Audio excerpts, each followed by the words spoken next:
Hello दोस्तों, welcome to civil मंत्रा। मैं हूं अनुपम। आज दोस्तों हम बात करेंगे रैंकाइन साइकिल के न्यूमेरिकल की तरफ कि हमारी जो रैंकाइन साइकिल है उसकी क्या क्या हमारी प्रॉब्लम आती है।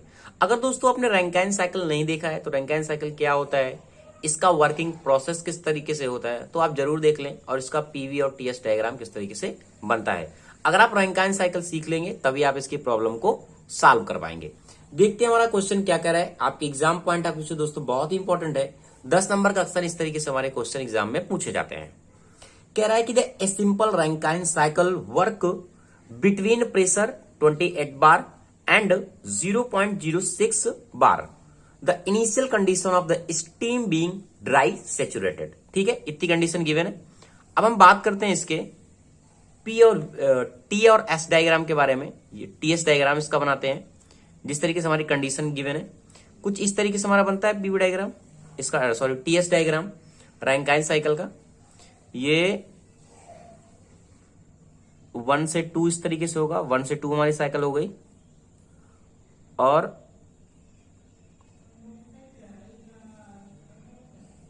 1 से 2, 2 से 3, 3 to 4, ठीक है, और 4 to 5 एंड 5 to 1।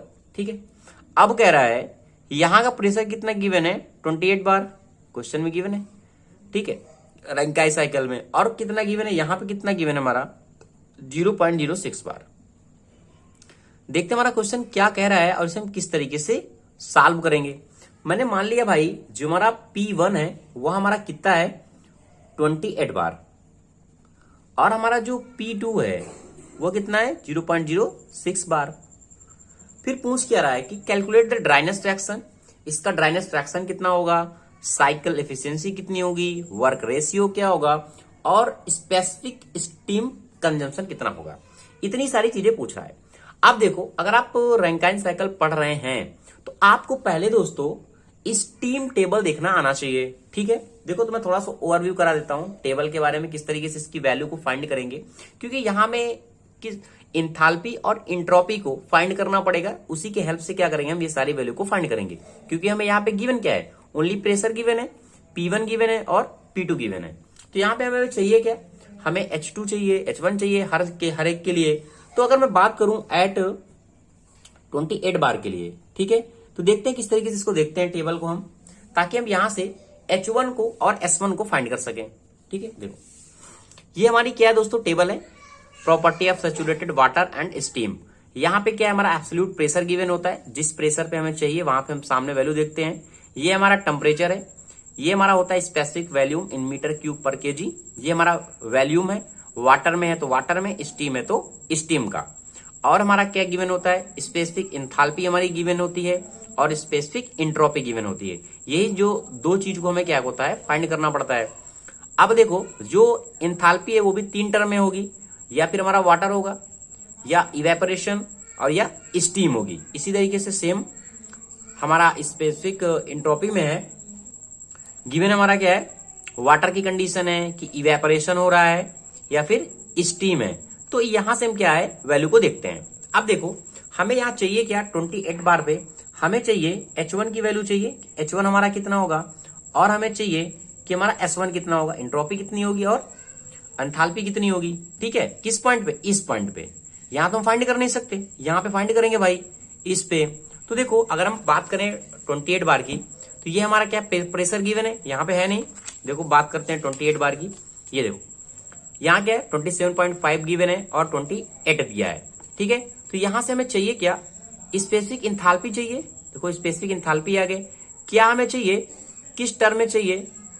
देखो यहाँ पे हमारा क्वेश्चन क्या कर रहा था, जब क्या हो, ड्राई सैचुरेटेड हो, यानी सैचुरेटेड कंडीशन में चाहिए। यानी यहाँ पे 3 कंडीशन होती है, जैसे मैंने आपको बताया था। देखो एक बार फिर से दिखा देता हूं इंथैल्पी का। देखो वाटर है, इवेपोरेशन, स्टीम है। यहाँ पे इसकी बात कर रहे हैं, स्टीम की बात कर रहे हैं, तो स्टीम वाले चार्ट पे देखेंगे ये हमारी कितनी है 2802.0, यानी यहां से हमें मिल गया 2802.0। ये हमारा आ गया, क्या आ गया, H1 आ गया। ठीक है, ये हमारा किस में है, यूनिट किलो जूल प्रति केजी में है। इसी तरीके से इंट्रोपी की बात करते हैं, ये हमारी क्या है, एंट्रोपी है। ठीक है, कितनी है 6.2104। ठीक है, यहाँ पे देखो एंट्रोपी में भी इसी तरीके से हमारी 3 कंडीशन है, वाटर है, इवेपोरेशन है, स्टीम है। तुम्हारा क्या स्टीम की बात कर रहे हैं तो स्टीम से देखेंगे 6.2104। तो यहां से हमें एंट्रोपी मिल गई, कितनी है 6.2104 किलो जूल प्रति केजी केल्विन। ठीक है, इतनी चीजें आपको पता चल गई यहां से कि हमारी एंट्रोपी किस तरीके से फाइंड होगी और इंथाल्पी किस तरीके से फाइंड होगी। इसी तरीके से सेम आप फाइंड कर लेंगे 0.06 के लिए, बार के लिए। अब तो आपको ये दिखाने की जरूरत है नहीं। ठीक है, अब देखो यहां पे हमें क्या चाहिए, पहले इस पॉइंट की हम बात कर रहे हैं अभी, इस पॉइंट के लिए यहां में चाहिए HF2, क्योंकि डायरेक्ट हम नहीं फाइंड कर सकते यहां पे, तो हमें क्या चाहिए HF2 चाहिए। ठीक है, अब देखो यहां से हम क्या करेंगे, देखेंगे अब यहां से हम क्या चाहिए 0.06 बार के लिए चाहिए, और ये हमने F2 डिनोट किया हुआ है, हमें इस पॉइंट की चाहिए, इस पॉइंट के लिए चाहिए, वो भी किस कंडीशन में, सैचुरेटेड है, इसलिए मैंने इससे डिनोट किया हुआ है। अब देखो अगर आपको थोड़ा सा विजुअल हो रहा हो, देखो ये हमारा क्या है, प्रेशर है, गिवन है 0.06। अब यहाँ पे देखो ये वैल्यू क्या है, सैचुरेटेड की, देखो 151.53। ठीक है, इस तरीके से आप टेबल में देख लीजिएगा। अब मैं डायरेक्ट यहाँ वैल्यू लिख देता हूँ, आपको समझ में आ गया होगा कॉन्सेप्ट किस तरीके से हम सॉल्व करते हैं इसे। तुम्हारा वैल्यू कितना था यहाँ पे 151.15 किलो जूल प्रति केजी। यहां से हमें HF2 मिल गया। अब ये टर्म और ये टर्म क्या, दोनों इक्वल है, यानी ये भी हमारा क्या होगा, बराबर होगा किसके, HF3 के बराबर। ठीक है, अब देखो यहां पे हमें चाहिए एक क्या चाहिए इसका, कि इवेपोरेशन हमारा कितना हो रहा है इसी पॉइंट पे। तो ये कितना हमारा हो रहा है, देखो ये फिर देखते हैं एक बार, देखो इवेपोरेशन कितना हो रहा है, ये 2415.9, ये आपको दिख गया होगा। तो वही हमने लिखा है इस पॉइंट के लिए, 2 के लिए कितना है 24.9 किलो जूल प्रति केजी। इसी तरीके से हम एंट्रोपी को फाइंड करेंगे। अब ये कितना हमारा 0.521। अब दोस्तों आप चार्ट देखिएगा, आपको समझ में आएगा। अगर मैं बार बार आपको चार्ट दिखाऊं काफी टाइम लग जाएगा। इसी तरीके से हमें इसको भी वैल्यू को फाइंड करना है, क्योंकि यहाँ पे हम डायरेक्ट वैल्यू नहीं फाइंड कर सकते हैं, यहाँ पे हम फाइंड कर सकते थे, इसलिए मैं डायरेक्ट एंट्रोपी और वो मिल गया है एंथैल्पी। अगर यहाँ पे भी मिल जाता तो हम इजिली सॉल्व कर लेते। ठीक है, तो यहाँ पे हमें क्या है, ये वैल्यू अगर हम चार्ट से देखेंगे तो 7.809 आएगा किलो जूल केजी केल्विन। ठीक है, और हमारा जो वैल्यूम है इस पॉइंट पे, जो वैल्यूम होगा हमारा, स्पेसिफिक वैल्यूम होगा हमारा, वो आएगा 0.001 मीटर क्यूब पर केजी। इतनी बातें आपको समझ में आ गई होगी। अब देखो अगर हम 1 और 2 की कंडीशन को देखिए, यहां पे देखो तो यहां पे क्या है, इंट्रोपी S1 हमारा क्या S2 के इक्वल है कि नहीं है। तो देखो S1 हमारा क्या है, S2 के इक्वल है। यहां पे S1 अगर इक्वल और S2 है, अगर हमें यहां पे अगर हमें H को फाइंड करना है, यानी H2 को फाइंड करना है, या फिर हमें X2 को फाइंड करना है, तो हमारा जनरली फॉर्मूला क्या होता है, अगर हम S की बात करें, H2 के लिए बात करें, तो हमारा क्या होता है SF2, ये हमारा जनरल फॉर्मूला है। X2 ये ड्राइनेस फ्रैक्शन हमारा शो कर रहा है, और हमारा SFG2। इसी तरीके से H2 की अगर हम बात कर रहे हैं, H2 के लिए तो क्या हो जाएगा, HF2 हो जाएगा, एंट्रोपी हो जाएगा, और ये ड्राइनेस फ्रैक्शन हो जाएगा, और ये HFG2। ठीक है, इसी तरीके से अब हम क्या करेंगे, यहां पे अप्लाई करेंगे। अब देखो S1 तो हमें ऑलरेडी पता चल गया, यहां से एंट्रोपी कितनी है 6.2104 है। हमें चाहिए कि S2 चाहिए, S2 के लिए हम ये फॉर्मूला यूज करेंगे, SF2 प्लस X2 SFG2। अब देखो ये क्या है 104 है, ये वैल्यू हमने चार्ट से देख के पता कर लिया है। कहां भाई, ये है, कितनी है 0.521 है। हमें ड्राइनेस फ्रैक्शन चाहिए, यही तो पूरा कैलकुलेटेड ड्राइनेस फ्रैक्शन। तो यहां से हमें ड्राइनेस फ्रैक्शन मिल जाएगा, क्योंकि ये वाली वैल्यू भी हमें चार्ट से हमने देख लिया है। ये देखो कितनी है 7.809। इसको हम सॉल्व करेंगे। अब यहां से पूरा मैं डायरेक्ट वैल्यू लिख देता हूं, सॉल्व करेंगे तो 0.728 आ जाएगा। ये आ गया भाई ड्राइनेस फ्रैक्शन, जो पूछ रहा था पहले पॉइंट पे। अब कह रहा है हमें चाहिए क्या, साइक्लिक इफिशियंसी चाहिए। अब साइक्लिक इफिशियंसी हमारी क्या होती है, अगर हम फाइंड करना है तो हमें पता होना चाहिए कि W नेट हमारा कितना है और हमारा Q1 कितना है, यानी Q इन कितना है, यही तो पता होना चाहिए। तो हमें W नेट को फाइंड करने के लिए हमें क्या करना पड़ेगा, अगर हमें W नेट को फाइंड करना है तो हमें पता होना चाहिए कि हमारा जो डब्ल्यू नेट कैसे फाइंड होगा। हमने अगर पढ़ा है, अगर रैंकिन साइकिल पढ़ा है, तो हमें पता होना चाहिए कि डब्ल्यू नेट कहाँ पे हो रहा है। एक हमें टरबाइन पे है जहां पे वर्क मिल रहा था, और फीड पंप पे हम क्या है वर्क दे रहे थे, तो क्या हो जाएगा W T minus W P. ये ऑलरेडी मैंने डिटेल से दोस्तों बताया इसको कैसे निकालते हैं हमने, फिर भी मैं एक बार आप कॉन्सेप्ट दे रहा हूं किस तरीके से क्वेश्चन को सॉल्व करते हैं, ताकि आप इजी वे में क्वेश्चन को सॉल्व कर पाएंगे। ये दोस्तों बिल्कुल बेसिक प्रॉब्लम है। यहां देखो, अब क्या चाहिए, टरबाइन का वर्क निकाल लें हम, और इस फीड पंप का वर्क निकाल लें, तो हमें डब्ल्यू नेट पता हो जाएगा। तो हम करते क्या है, अब हमें H2 की वैल्यू नहीं पता, यहां से हम क्या करते हैं H2 की वैल्यू फाइंड कर लेते हैं, क्योंकि इसकी हमें जरूरत पड़ेगी। ठीक है, तो H2 इक्वल टू क्या होगा, जैसे बताया कि फॉर्मूला क्या होता है, HF2 प्लस X2 और HFG2। अब ये चीज आपको समझ में आ गई कि हर एक प्रॉब्लम में डायरेक्ट पुट कर सकता हूं कि किस तरीके से स्टीम टेबल में आप देखेंगे। अब देखो, H2 को फाइंड करने के लिए HF2 चाहिए। अब भाई ये हमें पता है कितनी है, ये वाली वैल्यू हमारी है 151.5 प्लस X2 की हमने यहां से फाइंड कर ली है ड्राइनेस फ्रैक्शन को, और HFG2 ये हमने यहां से फाइंड कर लिया है चार्ट से, कितना है 2415.9। इसको हम सॉल्व करेंगे जब पूरा, तो हमारा आएगा 1910.27। कैलकुलेशन दोस्तों आप कर लीजिए कैलसी से, ये आपको समझ में आ जाएगा। ठीक है, अब भाई हमें ये भी मिल गया। अबे हमें चाहिए क्या, अब हमें चाहिए टरबाइन में वर्क।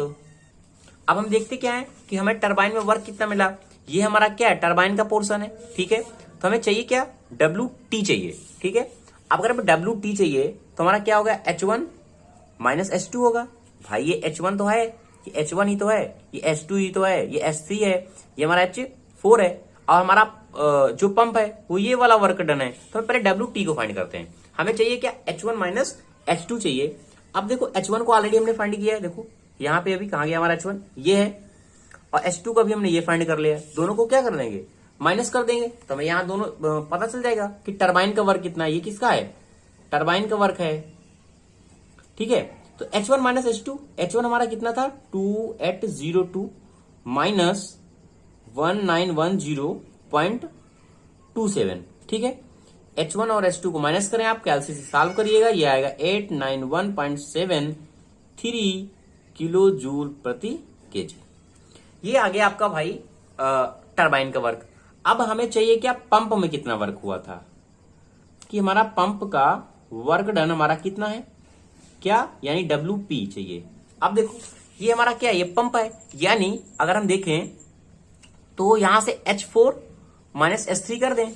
ठीक है, क्या हम कर दें, HF4 माइनस HF3, इतनी चीज कर दें, ये इसके बराबर होता है। लेकिन एक चीज देखो, हमें ना H4 की भी पता है ना H3 की पता है, तो एक फॉर्मूला आपको और पता है, W इक्वल टू क्या होता है, P इंटू V होता है।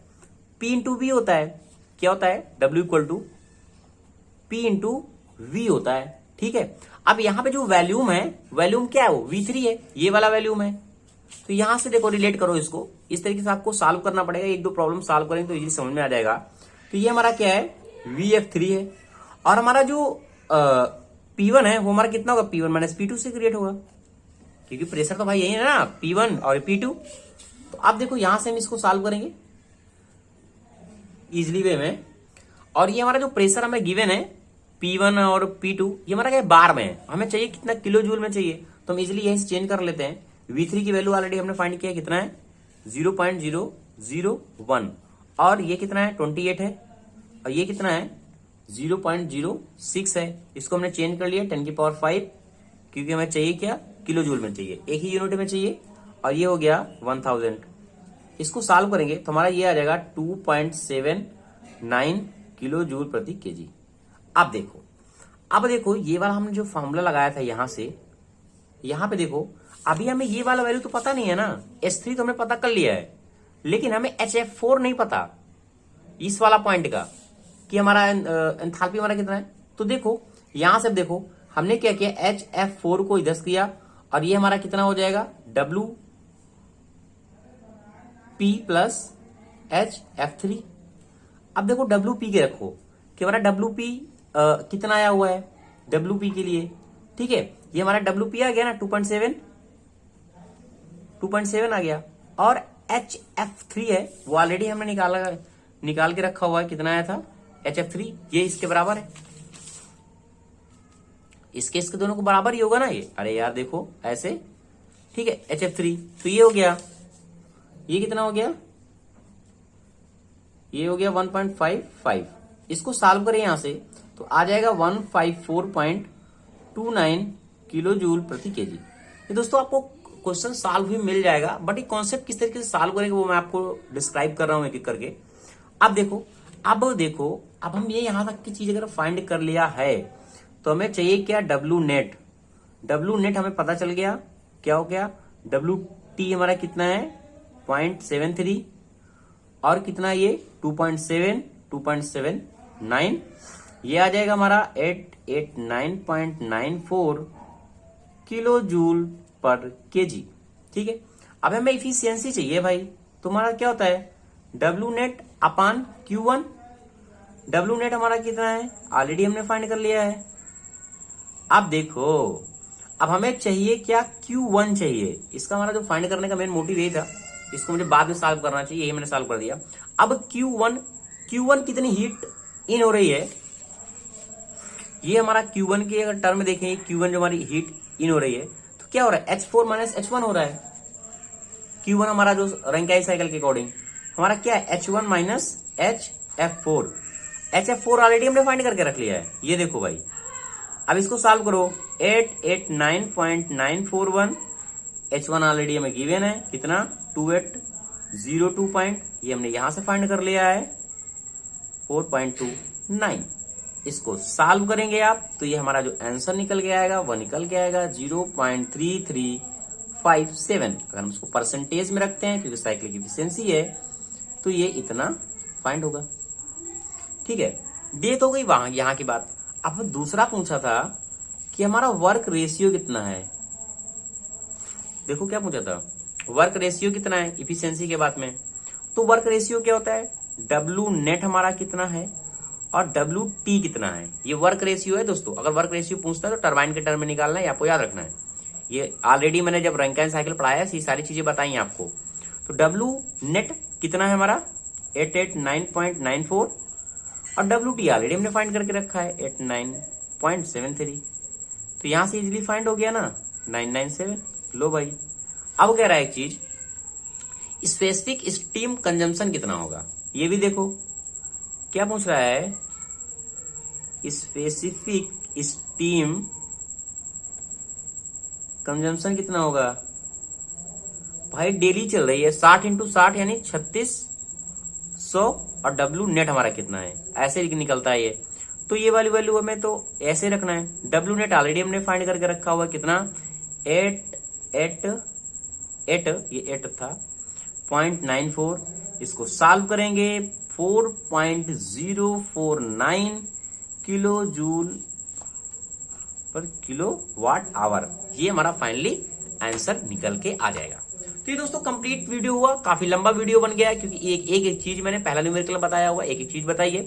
जब मैं सेकंड न्यूमेरिकल डिस्कस करूंगा तो थोड़ा शॉर्ट करने की कोशिश करूंगा। अगर आपको वीडियो अच्छा लगा हो तो प्लीज दोस्तों लाइक शेयर कमेंट आप जरूर करें। Thank you watching this video.